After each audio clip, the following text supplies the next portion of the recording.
So good morning, everybody. Good morning. You can hear me okay on the mic? Yeah. That's good. Yeah, quite hear it. No, it's not getting it up off the well. Put it up a bit. Hello? Testing, 1, 2, 3. We hear you, That's okay for you. Yes, obviously fine here, but they're losing it along No, there. I'm fine. No, Yeah. Okay. he's doing that. Soon. So I've got the light, so He's got the light. we'll light the chalice. Oh, I shall carry the light to the chalice. Oh, I like this electronic lighters. Carry the light. Carry the light. Why isn't it? It's a bit different. I like the bend over to it. Yeah. So I quite like that. So today, the service is all about who do you think you are? Who do you think you are?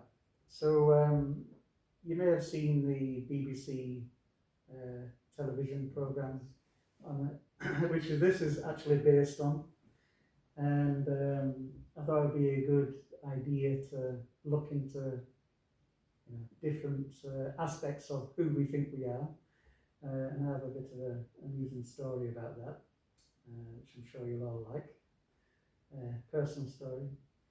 So I like to bring a bit of personal. So another good reason for me to do this today. But we have all different ideas of where we come from and what is our history. So this is what we're going to explore. So we like to think that we know who we are, but often we may not be sure of where we came from and where we are going. Will knowing our distant past affect our future, or are we better off focusing on the present and having the uncertainty laid to rest? We'll explore a few ideas from science, mythology and spirituality, where we can take or leave the things that arise from our time together. But before we do that, we shall go straight into our first hymn, which is in the Green Books, number 18, We Gather Together in Joyful Thanksgiving.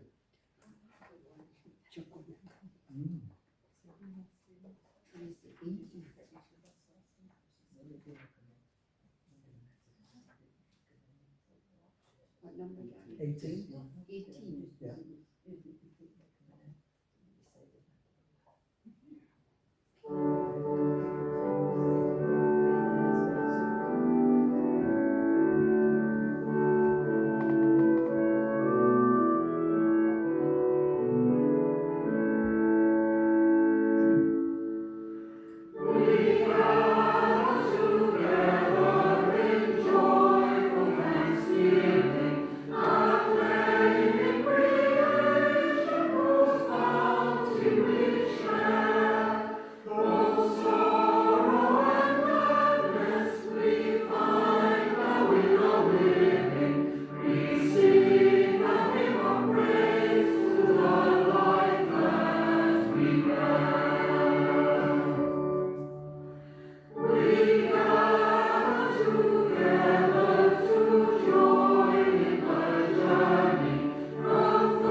Was a nice short hymn. Yeah. So I'm going to read a passage. This is one of the episodes from the BBC series. Alice, and this was all about Alistair McGowan's Who Do You Think You Are? I remember at the beginning in thinking, with his name, McGowan, obviously, Scottish kind of connection there. So he thought that's where his journey would end. So it was interesting to see how that developed as I watched. So this is just an extract from that. So Alistair McGowan has always wondered about his dark colouring, which often leads him to be mistaken for French or Italian. He wonders if he has any Indian blood, an idea which his father, George, always vehemently denied, explaining away the colouring by claiming Portuguese blood long ago. But George was born and grew up in India, and on his birth certificate it listed as Anglo-Indian. Thus the scene is set for a true voyage into the unknown. Alistair heads to India, the only place where he feels he will be able to uncover the truth. With his uncle Rusty, he explores his father's childhood home in Calcutta. He also discovers from a local historian that the term Anglo-Indian means that one of the women in the family was Indian at some time in the family's history. Travelling around India to search for baptism, marriage and military records, to meet family historians and other McGowans, and to visit towns in which his family lived and cemeteries in which they were buried. Alistair traces his family back through the generations, contrasting their English-sounding names to their increasingly Indian appearance in photographs. And when he reaches Ralph McGowan, he notices something strange. Ralph was born in 1836 to Suetonian McGowan, but the mother's name is missing from the baptism entry. Suetonius is simply listed as a magistrate. This is different to the baptism entries that Alistair has found in his other ancestors. But help is at hand. With the assistance of a local historian, Alistair finds a reference to Suetonius McGowan in a religious pamphlet. He learns that Suetonius married a noble Muslim lady whose name was omitted from the baptism record because she refused to convert to Christianity. And thus the mystery is solved. Here is the Indian link that Alistair had felt sure he would find. He does have Indian blood, after all.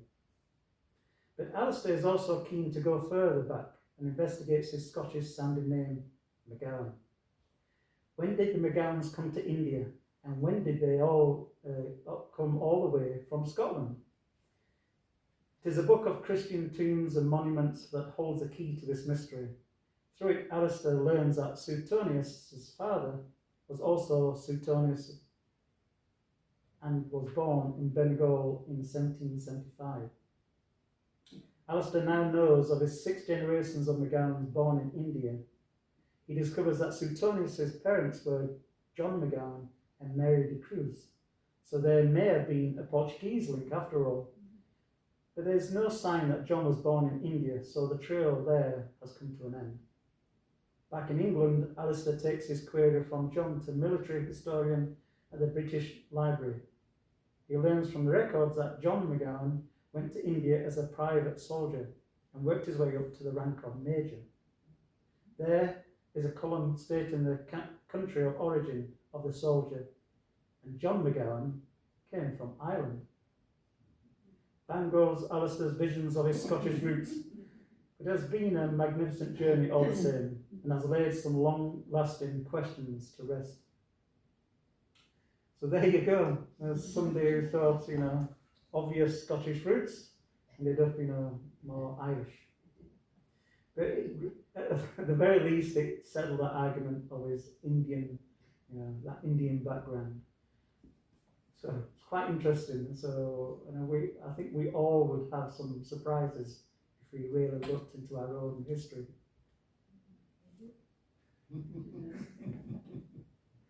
So with that, we will sing our next hymn, which is in the purple books, number 175, To Seek and Find Our Natural Mind.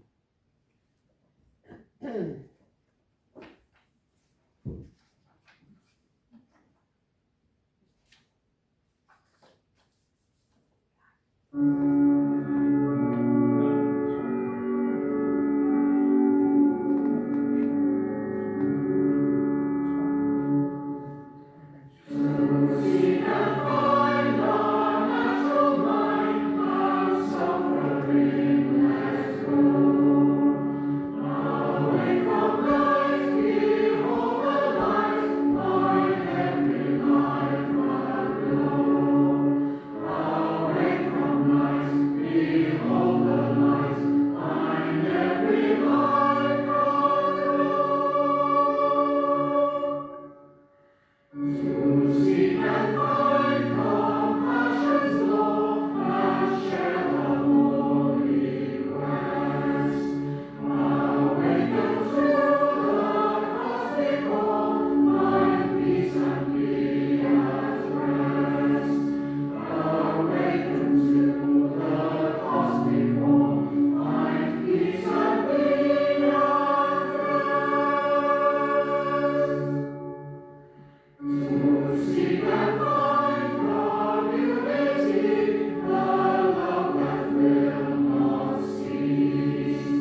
So the Scottish people are descended from a blend of various groups, primarily the Picts and the Gaels, who emerged in the early Middle Ages.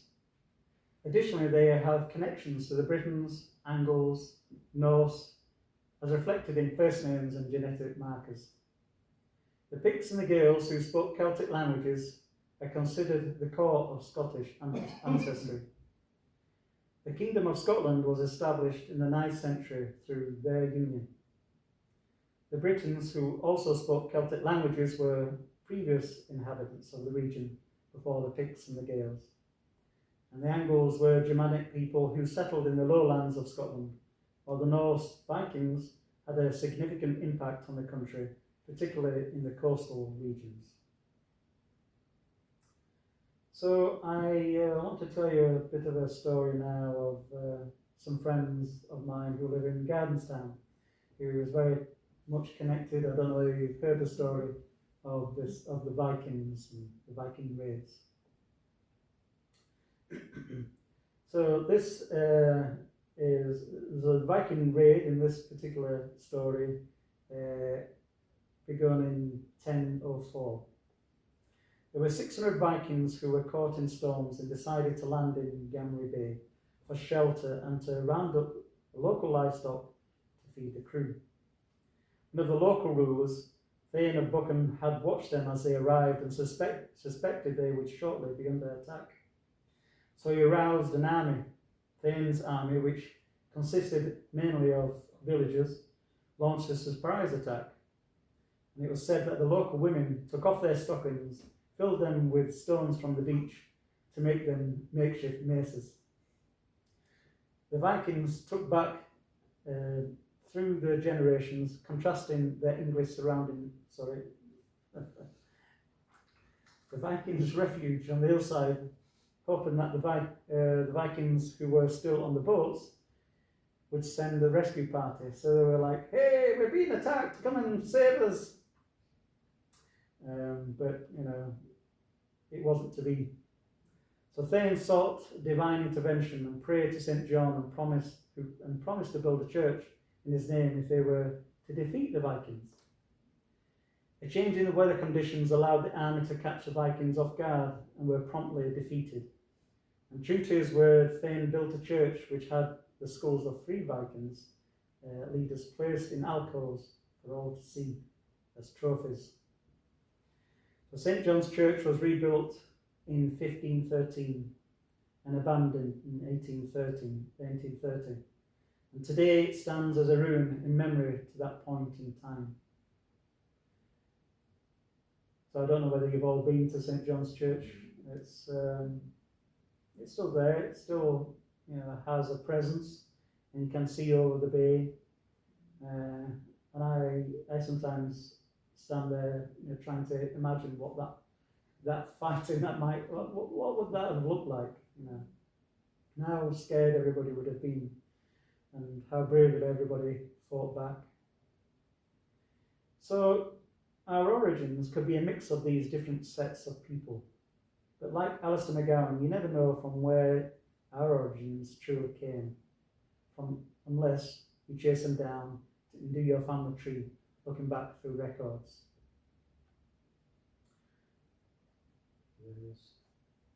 I know people who have had a surprise after taking a DNA test, which you can get for around £80, only to find that they have DNA links to people all over the world. My brother did a family history, but I've never seen it, and never been compelled enough to want to find out more about it. But I did learn some surprising history of my own by accident. So this is my personal contribution here.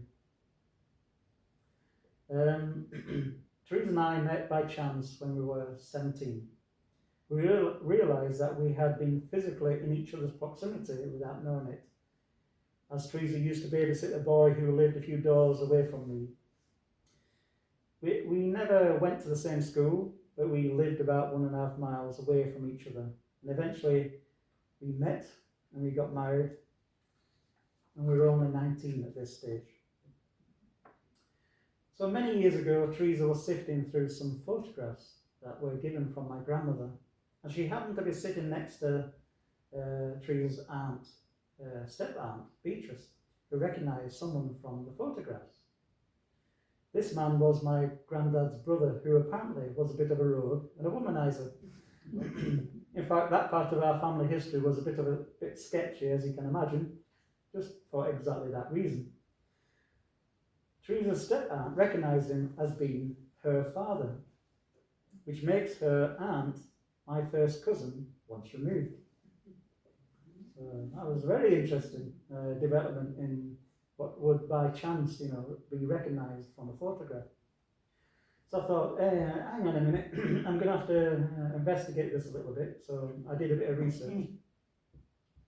So we receive 50% of our DNA from our parents, 25% from our grandparents, 12.5% from our great-grandparents, and 6.25% from our great-great-grandparents, and so on. So it goes on. So having done this research, I share about 3 1/8% DNA with Beatrice. So that's Teresa's step-aunt. That's Teresa's step-aunt, that's with Teresa's step-aunt, but I share no DNA with Teresa and myself, thankfully. This is still possibly makes us third cousins once removed. I never understood this links, but this is potentially what my link is to Teresa. But because Beatrice was Teresa's mother's stepsister, who was my great my great grandfather's brother. Complicated. So you can see there's no direct link DNA wise, but we share a family history. So it's complicated, and it's going to be. And if we look back, we'll all be connected in some way. Something maybe very similar, but we can trace our ancestors back to a common kind of ancestor.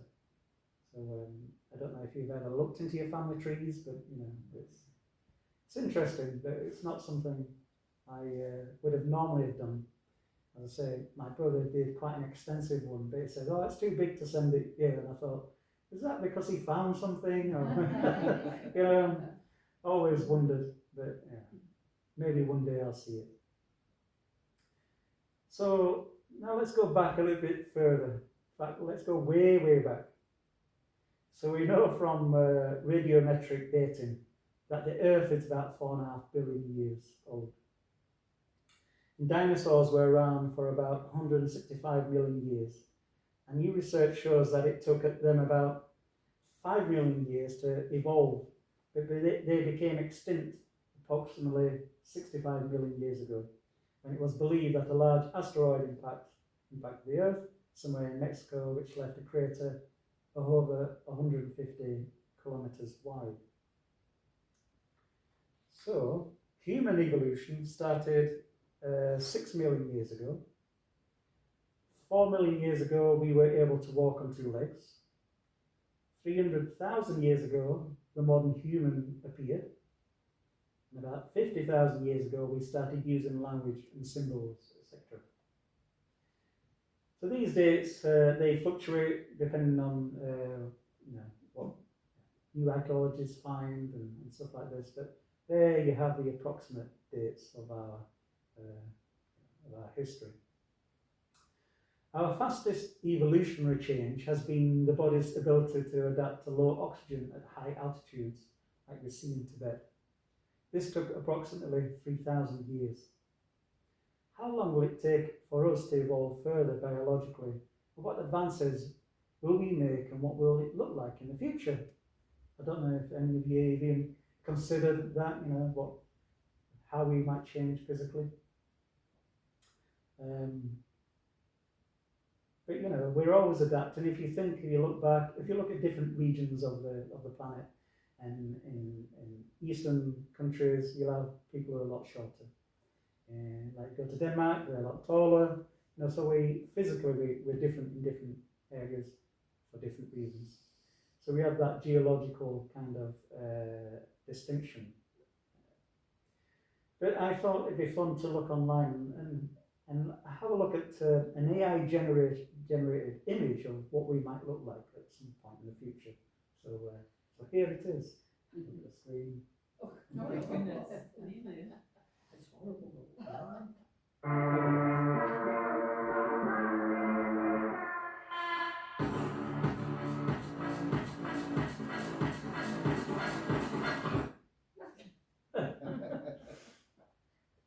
I mean, who knows? You know, it could be people have reports of seeing aliens. You know, it could be just us in the future. Who knows? But anyways, it was just I thought a bit of fun. You know, we will adapt, we will evolve, we'll change slightly because of our circumstances, but it might not be to that, you know, extreme. So our physical bodies adapt to our environment, and so it is natural for us to alter the way we interact from that perspective. We've already seen some minor changes as we have grown a tolerance to certain diseases. Our physical appearance will continue to change over time, albeit probably not in the next few generations. Our brains are shrinking, which could affect the way we look in the future. There are too many scenarios, so it is anybody's guess as to what we might look like. But you know, some animals have small brains but great big heads, but you know, it's because of the way we use our brain. Apparently, it's shrinking over time. But you know, we'll never see them changes in our lifetime. But it's all interesting. So I've got another little video for you.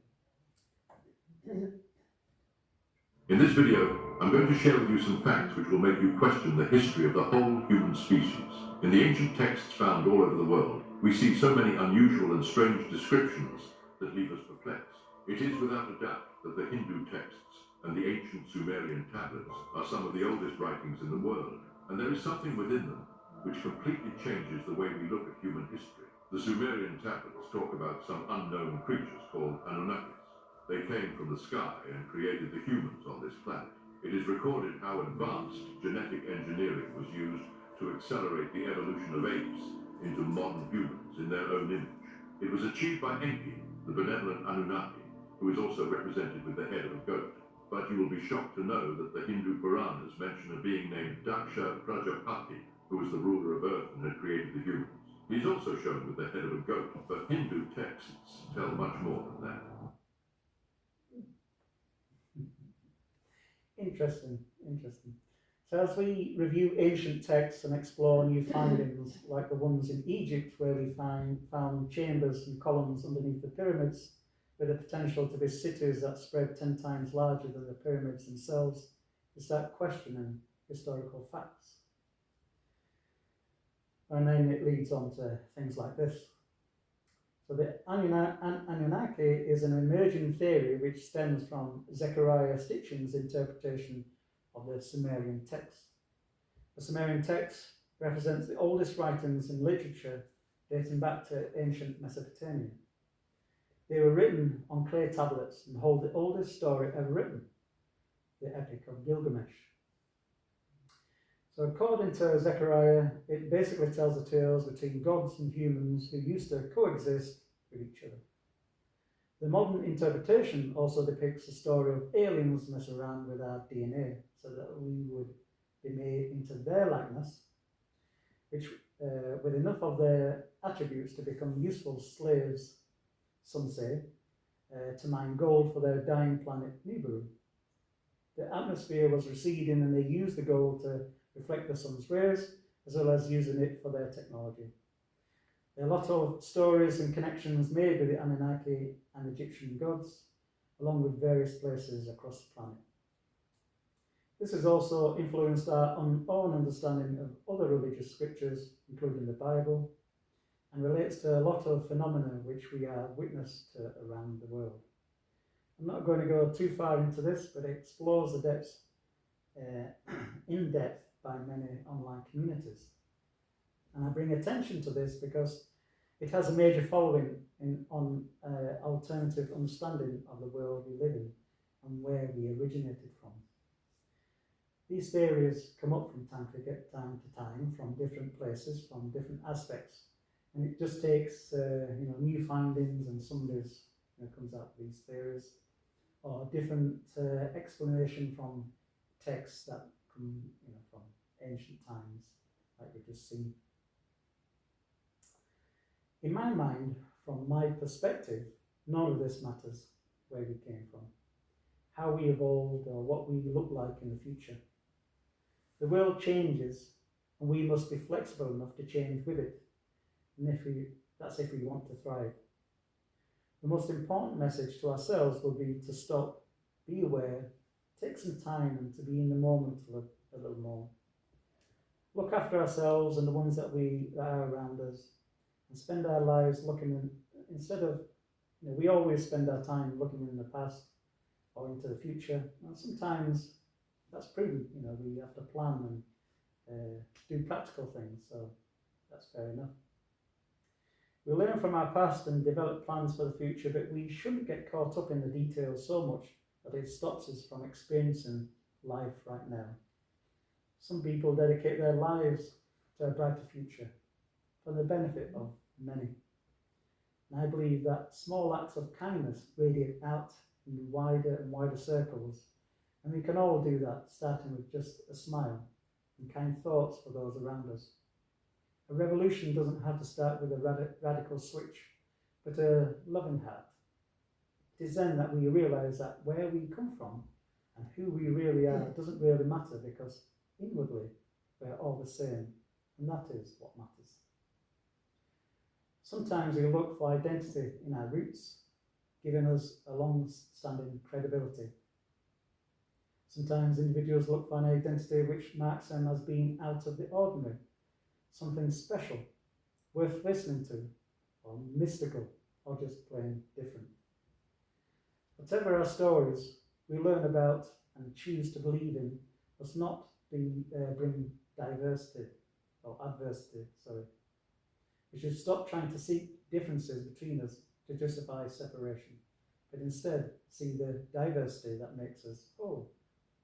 This is part of my hope and drive for my future, that we can all be seen and stand together without judgment, being fully inclusive.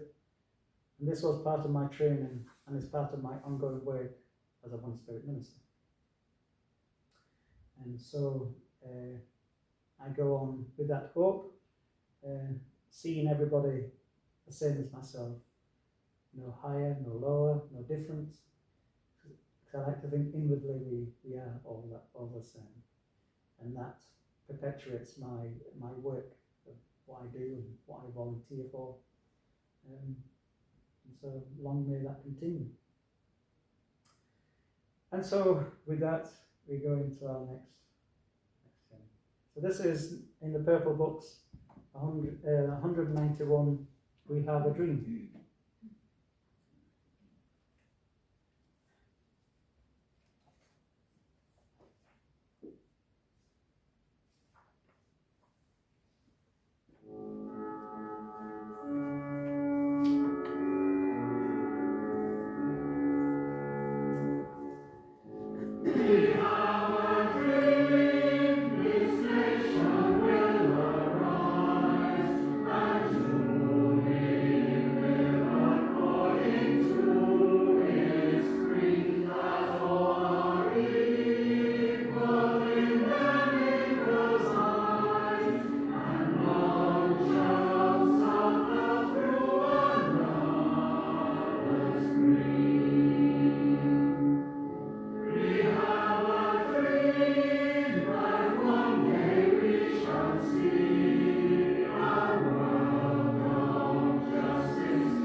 know if that inspires you to go and find out a little bit more about your own background or ancestry, or maybe looking into other people's ancestry. It's all quite interesting. And of course, I enjoy the BBC series. Who Do You Think You Are? It always seems to uncover something which people don't expect. And it goes back into certain times in history where very poignant things happened, and the individuals who lived through it, and how they survived, and how they carried on their line after that. And it's quite moving. I always find myself this type of thing moving.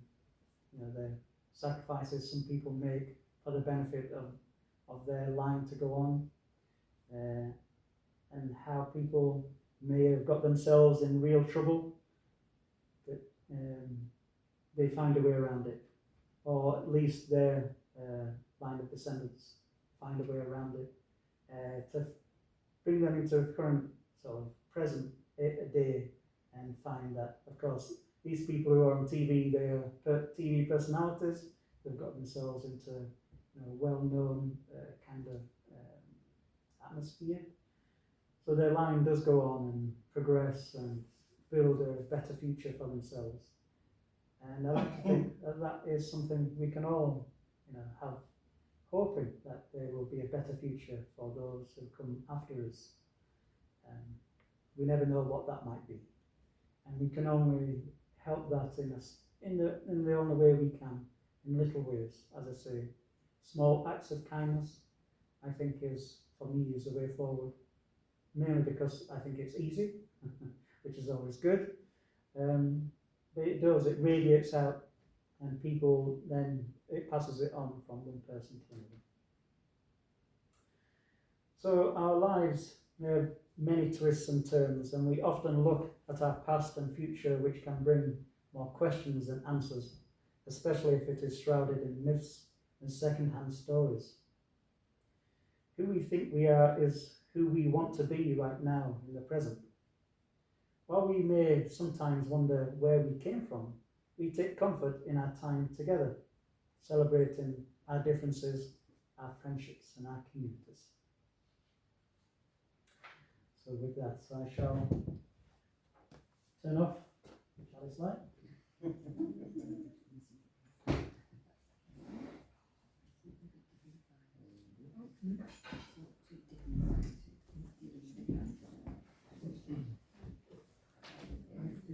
So thank you very much, everybody. Thank you, Gary.